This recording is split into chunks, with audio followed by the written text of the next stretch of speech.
A familiar silence. Sadc returns to Zimbabwe. Remember 2018? Zimbabwe was supposed to turn a new leaf. New leader, new promises. Sadc, the big regional group, they came to check things out. Elections? Not quite right, they said. But then, silence. Fast forward to 2024. Sadc is back. Zimbabwe? Well, things haven't exactly gotten better. This time, Sadc lands in Harare, the capital. It's like stepping into a time machine. Except it's not the past that's haunting Zimbabwe. It's the present. The streets, crawling with soldiers and police. The air, thick with fear. Sadc's mission, talk money, talk trade. But how can you talk about progress when basic freedoms are getting crushed? Zimbabwe's government, they're putting on a show. Look, they say, everything's fine. Investment opportunities galore. But behind the smiles and the handshakes, there's a dark truth. A truth that Sadc can't afford to ignore. The question is, will they? The boots on the ground Zimbabwe's military state. Zimbabwe today? It's practically a military camp. Soldiers everywhere. Street corners, markets, even outside schools.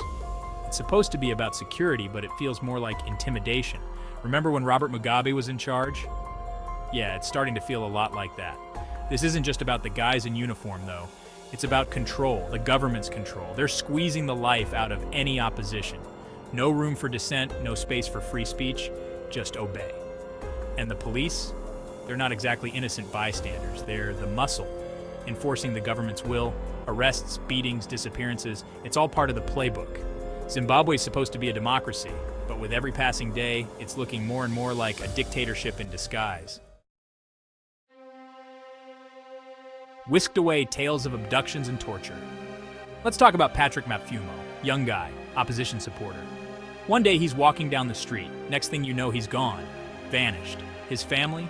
Frantic. No answers, no sign of him. Weeks later, he turns up. Battered, bruised, traumatized. His story? Abducted, tortured, warned to keep quiet. Patrick's not alone. Lloyd Mupfud's, another opposition activist. Same story. Snatched off the street, held in a secret location. Beaten, starved, threatened. His crime? Speaking out against the government. These are just two cases, two names we know. How many others are out there? How many have been silenced? The government denies it all, of course. Lies, they say. Propaganda. But the evidence speaks for itself. The scars, the trauma, the fear in people's eyes. These are real people. Real lives shattered by a regime that's drunk on power. Section 4. Living in fear. The opposition's plight. Imagine being an opposition politician in Zimbabwe right now. Every knock at the door could be the police. Every phone call could be a threat. You can't trust anyone. You can't even trust your own shadow. That's the reality for those who dare to challenge the government. Many have gone into hiding, fled their homes, their families, their lives. They're living on the run, constantly looking over their shoulder. Some have sought refuge in other countries, becoming political exiles. Their crime, wanting a better Zimbabwe. The government's crackdown has created a climate of fear that's suffocating any hope of democracy. People are afraid to speak out, afraid to assemble, afraid to even think about opposing those in power. It's a tragedy, a betrayal of everything Zimbabwe is supposed to stand for. Section 5. Will Sadc speak? The weight of silence. So, Sadc's back in town. They're seeing the soldiers, hearing the whispers, feeling the fear. But will they actually do something about it, or will it be another round of empty promises and averted gazes? See, Sadc's got a choice to make. A choice that will define their legacy in Zimbabwe.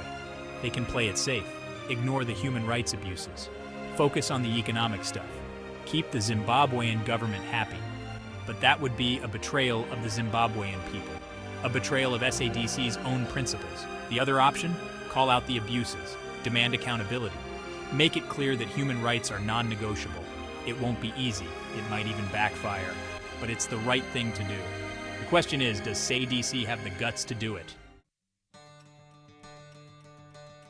Section 6. The road ahead. Sadc's choice, Zimbabwe's future. Zimbabwe's at a crossroads. One path leads to further repression, further isolation, further suffering. The other path, it's a path towards democracy, towards respect for human rights, towards a brighter future. Sadc has the power to nudge Zimbabwe in the right direction. But will they? The world is watching. The Zimbabwean people are watching. Sadc's actions or inaction will have consequences. They can choose to be complicit in Zimbabwe's suffering, or they can choose to stand on the right side of history. The choice is theirs. The future of Zimbabwe may very well depend on it.